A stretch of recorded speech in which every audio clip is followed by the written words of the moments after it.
Our next speaker will be talking on the subject of advanced cyber defense collaboration in the telecom sector and cross-sector perspective. The Proximus experience is Mr. Fabrice Clément. Mr. Fabrice Clément is the Director Security Governance and Investigations for the Proximus Group and oversees all corporate information security matters. He is also a member of the Belgian Cyber Security Coalition. He spent over a decade managing the development of solutions for network monitoring and inventory before leading the technology innovation of the Belgian Access Network. For a while now, Mr. Clément's mantra has been sharing experiences and threat intelligence at national and international levels is key to prevent, detect, and respond to cyber attacks against critical infrastructures. During his tenure, dealing with cyber threats has got onto the agenda of the Proximus board, and Proximus now takes a leading role in stimulating collaboration in the European telecom sector. Mr. Clément, your keynote touches on a key theme of this symposium, collaboration, and we welcome your insights. Thank you, Paul. Thank you. Thank you. Good morning, ladies and gentlemen. I'm really honored to be here to share with you the experience of Proximus in cyber defense capability and cyber defense collaboration. Collaboration is a great word, but it is not a given, as I will explain you. And I will take you along in our journey, in the Proximus journey, to build up such kind of extensive collaboration framework. But first,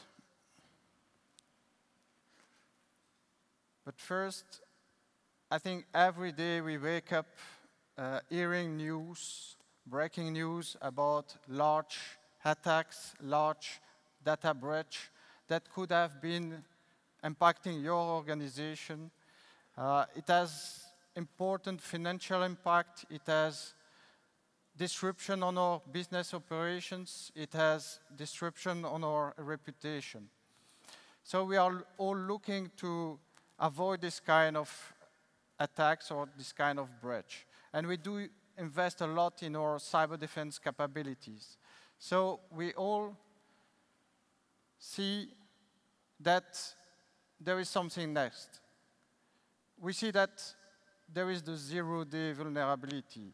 So protocols or technology that were at the cornerstone of our online security for years now are suddenly becoming or seeming to be not as trustworthy as we thought or we expected.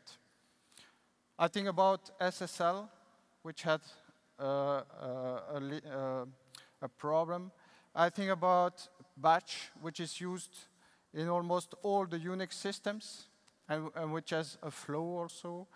I think about the big cloud providers like Amazon, Rackspace, or IBM that last year had to reboot their cloud because of a flaw, a vulnerability in the Xen.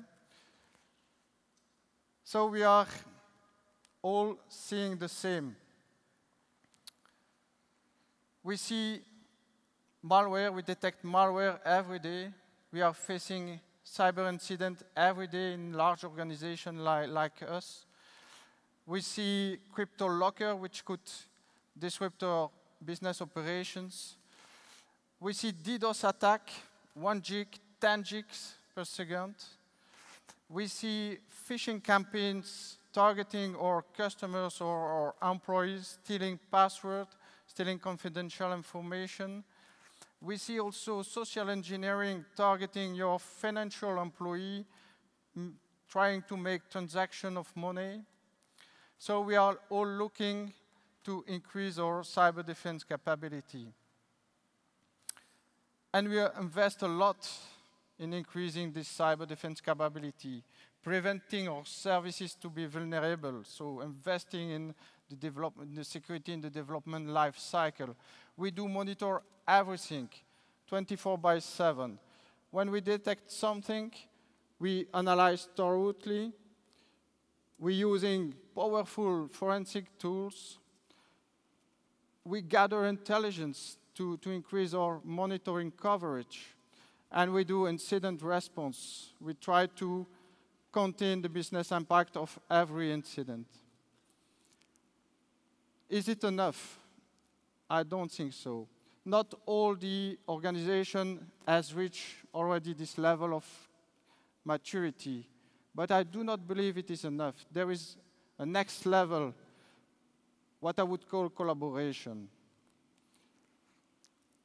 Collaboration is key for me. You have to be at the first row to gather threat intelligence, to gather the information that will prevent you to be attacked, or at least to detect faster the incident. Collaboration is not that easy.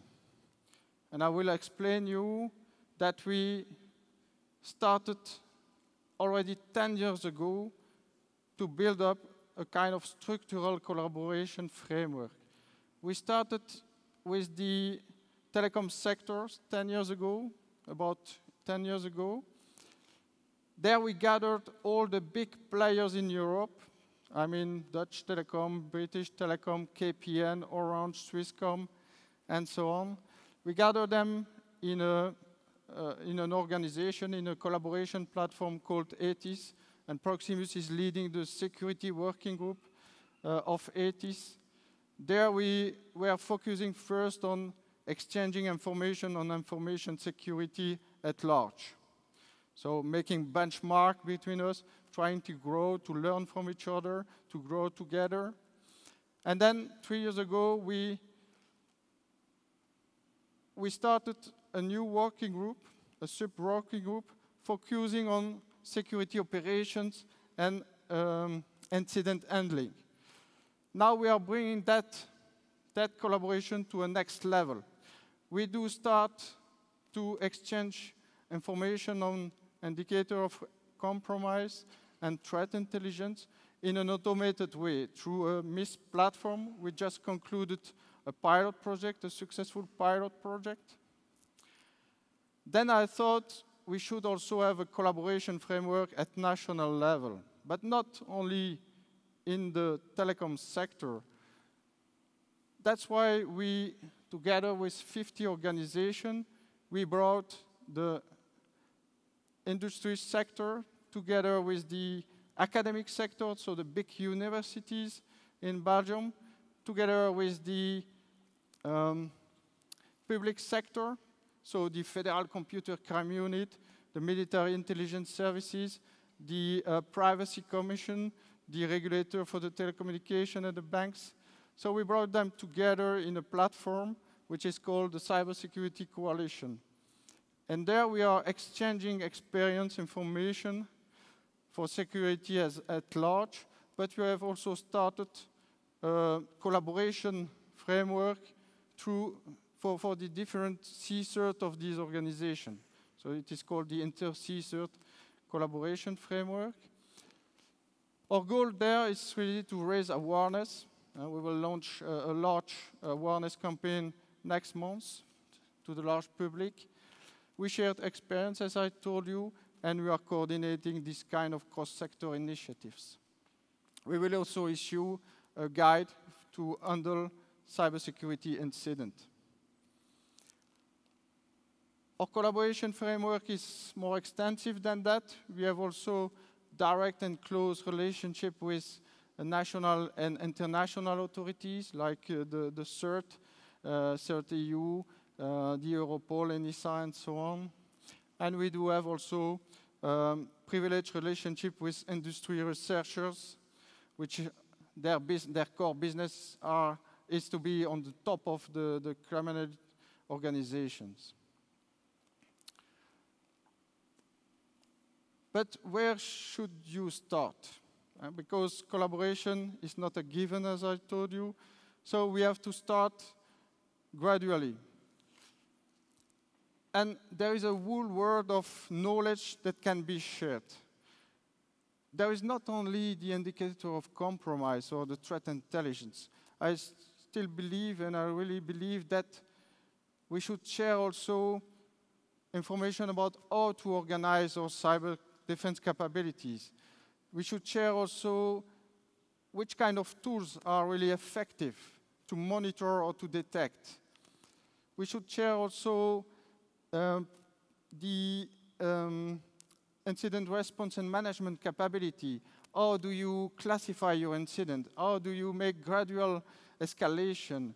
How do you do communication in time of crisis, for instance? So there is really a whole set of topics that could be brought into this sharing collaboration platform. And then, how should you start? Collaboration is based on trust. So you have to build trust gradually. And trust is between people. And then it can go up to the organization. So you have really to create a trustworthy environment, bringing people physically together, making confidentiality. You have to edict rules and instructions. You have to protect the source of the information. And then you can really build up gradually your collaboration framework, exchanging more and more sensitive information. So trust is really key to success in the collaboration. But what's the next challenge? You will be facing with a lot of information, but you need the right information at the right time. So for me, the next challenge when you have built this kind of collaboration framework is to automate the processing of the information. So you have to gather and automate the feeding of the different information, your trusted source. You have to make manual triage of the information by experienced analysts. And then you have to make this information actionable in your monitoring system, in your detection system, in your prevention system. So making this automation is becoming also critical.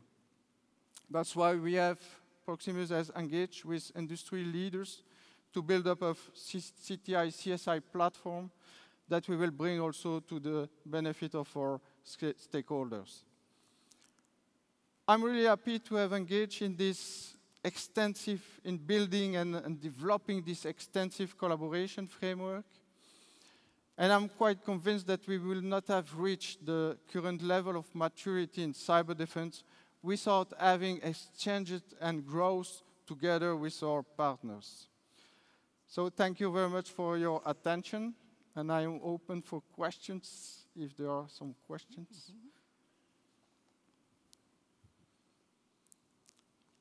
Alex.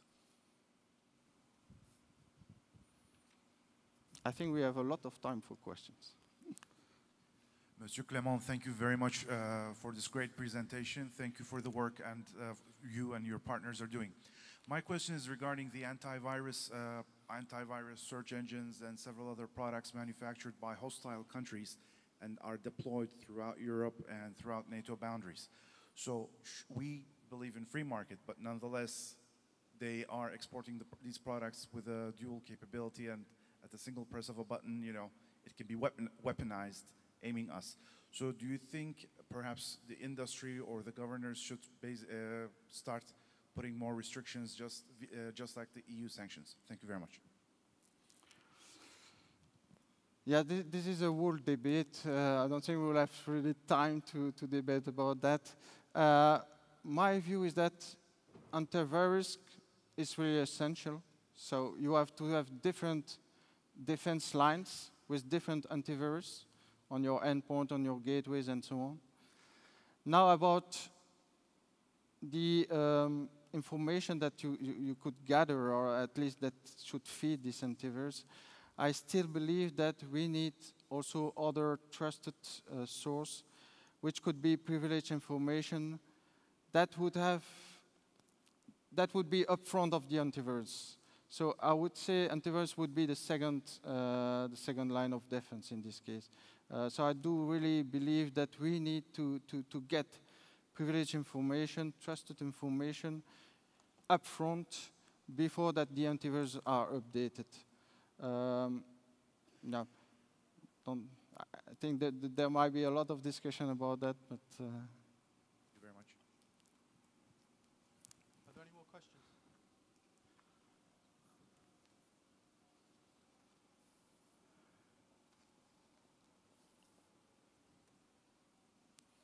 Martin Hill, I'm chairman of NIAG. I like the coalition you've built up there in Belgium. And my question, it seems to be industry focused, but I've got sort of two questions. How does it relate to government and military in Belgium? Is there a sort of good relationship there, or is it really industry doing its own thing? And the second question is, looking at that and thinking about NICP, do you think something like that could be expanded so that industry in, let's say, NATO, because we're in a NATO environment, could get together on a sort of international NATO-type basis and advise NATO and the nations on a similar sort of coalition? So there is two questions. The first question, the coalition that we have built in Belgium is really cross-sector.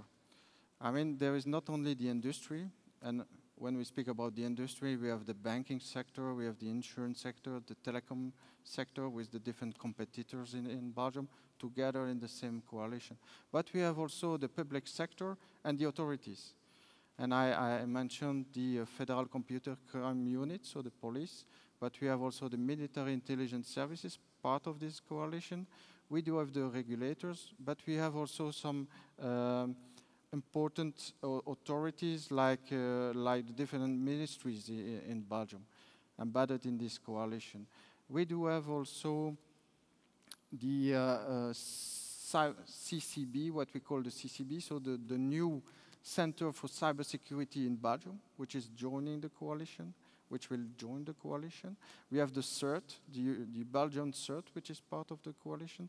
So this is not only industry focus. We really have a cross-sector platform, and we had also, and we do have the universities, so the high schools and the university in Belgium, so the big universities. So I think it's really a cross-sector platform, and it's quite effective. So we see that people are really sharing. Now, going to the next level, I mean, at the international level, I think we would need different groups. I do not believe that the very, very large groups will be able to trust each other and to exchange quite confidential or sensitive information. So I think they could be represented from another group in the coalition and vice versa. But I do not think that we have to build a huge coalition. Otherwise, I don't think it will be so effective. But at least partnering and exchanging information across the different groups would be very helpful.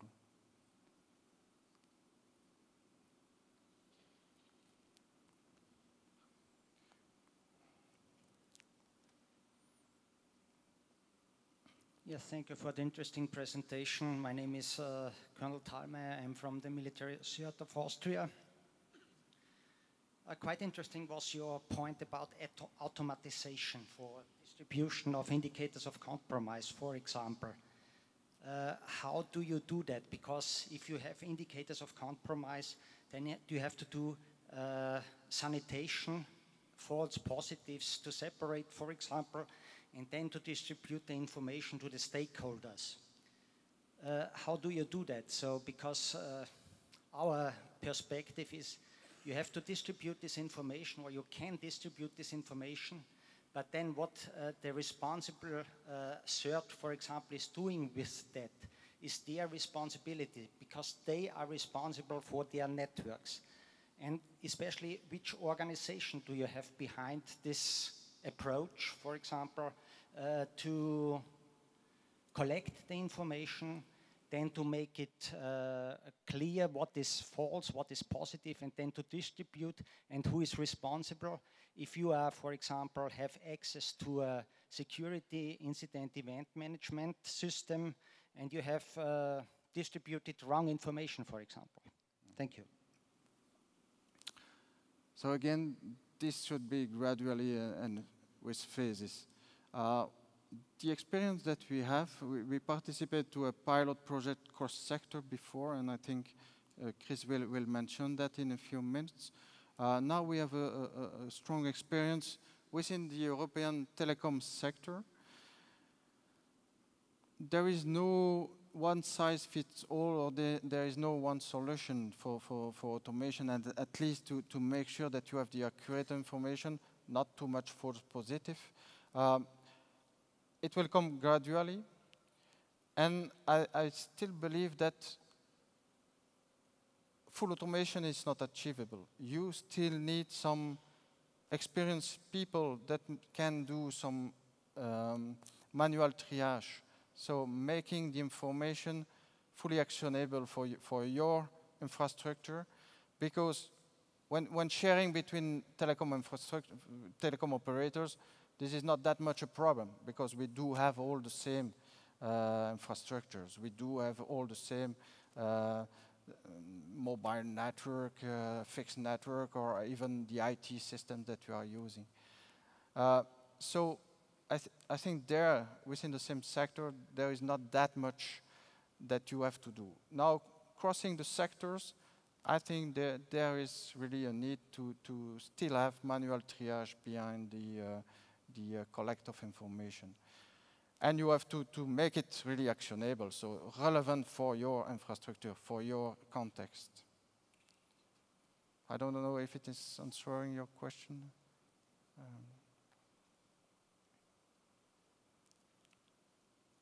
Hi, I really like your talk. It was really great presentations. So my name is Mohammed. I'm from SAP France. So my question is really from your first slide, you started that we should trust each other. And when you think about trust in cyber domain, it's basically two things. First thing is you have to build trust by sharing your data. And second thing is related to the question to the gentleman. He said, how do you share indicator of compromises, for instance, among stakeholders? And our experience is extremely hard, or sometimes next to impossible, to basically build trust when it comes to sharing your data, and let alone talk about sharing your threat information. So how do you deal with this situation? Thank you. It's a bit the kip and the egg story. You don't want to share information because you don't have yet trust. And if you do not share sensitive information, you do not build trust. How did we do that within the 80s telco sector? It took years. So first we exchanged information which were more general about your organization, making benchmark, classification of the incidents and so on. And then we arrived to have a very operational working group which is having conference call every 2 weeks between these operators, exchanging much more sensitive information. But you know the people. You know very well the people. You know what are their capabilities. You know that they are not competing with you. So, and you know that if you give such kind of sensitive information, they will give you also sensitive information. So I think this is the way to build really the collaboration and the trust. But it is gradual. So you don't have you don't build such a relationship overnight. So it takes years. Ladies and gentlemen, time for one more question, maybe from the left-hand side of the room. Let's get Alex running. Anything over on the left? No? Salavi. Mr. Fabrice. Thank you very much. Thank you very much indeed. Thank you. I'll take that. Thank you. Thank you very much indeed.